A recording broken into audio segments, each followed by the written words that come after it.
Zaitun Hasanah MPD selaku dosen pengampu inovasi pembelajaran bahasa Indonesia Sekolah Dasar. Perkenalkan, saya Afni Nur Arifah dengan NIM 1107621080. Pada kesempatan kali ini saya akan menampilkan contoh model penerapan pembelajaran model saintifik dalam pembelajaran bahasa Indonesia Sekolah Dasar. Assalamualaikum warahmatullahi wabarakatuh. Selamat pagi anak-anak ibu semuanya. Bagaimana kabarnya hari ini? Alhamdulillah, semoga kita semua selalu dalam lindungan Allah Subhanahu wa taala. Amin amin ya robbal alamin. Oke, pada kesempatan hari ini, ada yang tahu gak ya kita mau belajar apa hari ini? Ya, betul sekali, kita mau mempelajari tentang bahasa Indonesia. Tapi materinya ada yang tahu gak ya? Udah pada baca belum? Oke, materi yang akan kita bahas pada pagi hari ini adalah mengenai ide pokok paragraf. Sebelum Ibu menjelaskan lebih lanjut tentang ide pokok paragraf, adakah yang ingin menyampaikan gitu? Adakah yang sudah tahu mengenai ide pokok paragraf? Iya, boleh, silakan Siti.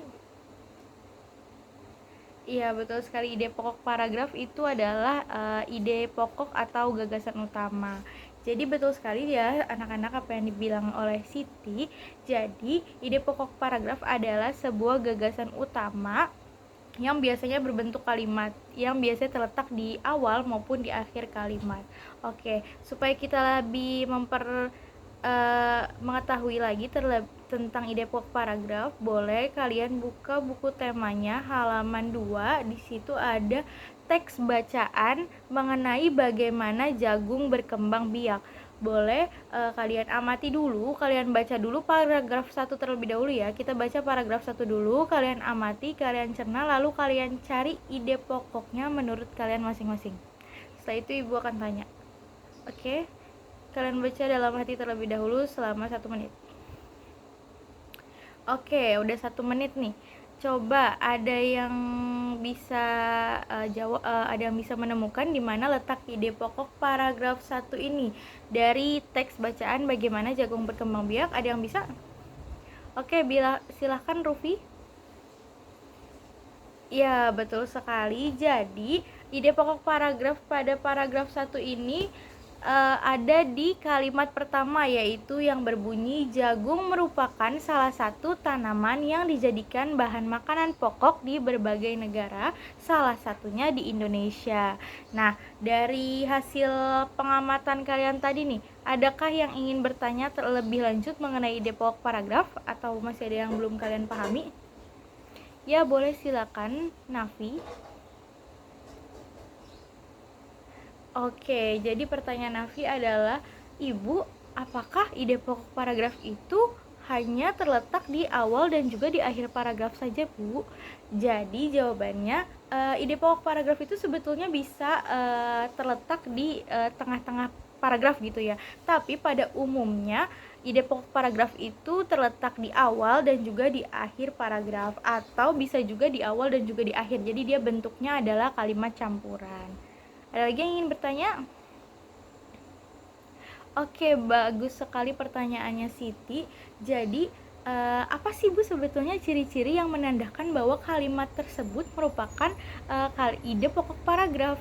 Jadi begini, ide pokok paragraf itu merupakan kalimat utama, di mana setelah kalimat utama pastinya harus ada kalimat penjelas, kalimat penjelasan, dan juga itu disebut sebagai kalimat lanjutan dari kalimat utama tersebut. Jadi di sini kita balik lagi ke paragraf 1. Jagung merupakan salah satu tanaman yang dijadikan bahan makanan pokok di berbagai negara, salah satunya di Indonesia. Nah, ini mengapa menjadi ide pokok paragraf? Karena bisa dilihat ini merupakan kalimat utama yang selanjutnya ada kalimat penjelas. Di Indonesia, penduduk Pulau Madura menjadikan jagung sebagai makanan pokok. Kalimat kedua ini merupakan kalimat penjelas dari kalimat pertama tadi.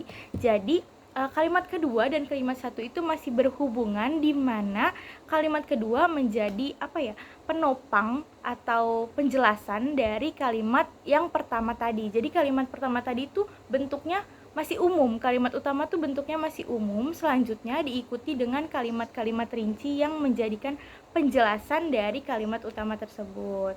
Bagaimana anak-anak, sudah dapat dipahami?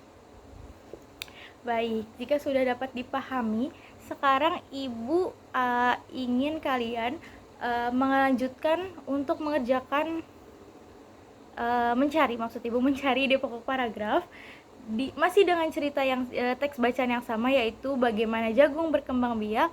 Kalian kerjakan dari paragraf 2, paragraf 3 sampai dengan paragraf 5. Kalian cari ide pokoknya, kemudian Ibu minta tapi yang tugas yang saat ini kita berkelompok ya. Jadi kalian diskusi dengan teman sebangkunya, lalu kalian cari ide pokoknya dari setiap paragraf, kemudian dicatat di buku masing-masing. Setelah itu Ibu minta perwakilannya untuk membacakan hasil diskusinya di depan kelas. Ibu beri waktu selama 10 menit untuk mengerjakan 4 paragraf ini. Oke, 10 menit sudah berlalu, jadi sekarang Ibu mau minta perwakilannya untuk membacakan hasil diskusi kelompoknya masing-masing. Boleh dari Rina dan juga Sarah, siapa yang mau mewakilkan untuk membacakan hasil diskusinya di depan kelas? Boleh Sarah, silakan maju ke depan. Tepuk tangan dong buat Sarah. Oke Sarah, coba kamu bacakan hasil diskusi kamu dan juga Rina mengenai ide pokok paragraf yang terdapat pada paragraf 2 ini. Iya, betul sekali. Ide pokok paragraf kedua ini menurut Sarah ada di kalimat pertama, yaitu seorang petani jagung memulai pembiakan tanamannya dengan menanam biji jagung. Gimana teman-teman yang lain, jawabannya sama dengan Sarah atau ada yang lain? Oke, sama semua. Jadi jawabannya betul ya, betul, semuanya betul. Berarti anak-anak Ibu pinter-pinter banget, keren-keren banget. Betul, ini adalah kalimat utama atau ide pokoknya. Kenapa begitu, Sarah? Kenapa ini disebut ide pokok? Iya betul, karena kalimat berikutnya menunjukkan kalimat penjelasan, yaitu setelah 3-4 hari bakal tanaman akan muncul di permukaan tanah. Ini merupakan kalimat penjelasan dari seorang petani memulai pembiakan tanamannya dengan menanam biji jagung. Begitu. Baik, terima kasih Sarah, tepuk tangan sekali lagi untuk Sarah. Oke, sekarang dari Siti dan juga Hana, coba siapa yang mau mewakilkan? Oke, Hana silakan. Apa nih ide pokok dari paragraf ketiganya? Betul sekali, bunga jagung memiliki helai-helai rambut halus pada bagian ujungnya. Baik, kita berikan applause dulu untuk Hana. Silakan duduk kembali Hana. Ya, dari hasil diskusi yang sudah kita cari tadi, juga dengan pemaparan teman-teman kalian, dan juga Ibu lihat juga kayaknya semuanya jawabannya betul. Berarti Ibu rasa kalian sudah cukup paham dengan materi hari ini. Jika ada yang belum paham dan ingin ditanyakan, boleh langsung bertanya kepada Ibu nanti ya. Tapi pembelajaran hari ini sudah kita cukupkan sampai di sini. Mohon maaf bila ada kesalahan, dan tugasnya jangan lupa dikerjakan. Mohon maaf bila ada kesalahan. Wabillahi taufiq wal hidayah. Assalamualaikum warahmatullahi wabarakatuh. Sampai berjumpa besok. Dadah. Terima kasih kepada Ibu Dr. Uswatun Hasanah MPD. Itu dia tadi video saya mengenai contoh penerapan model pembelajaran saintifik pada pembelajaran bahasa Indonesia di kelas 6 sekolah dasar. Mohon maaf bila ada kesalahan. Wabillahi taufiq wal hidayah. Wassalamualaikum warahmatullahi wabarakatuh.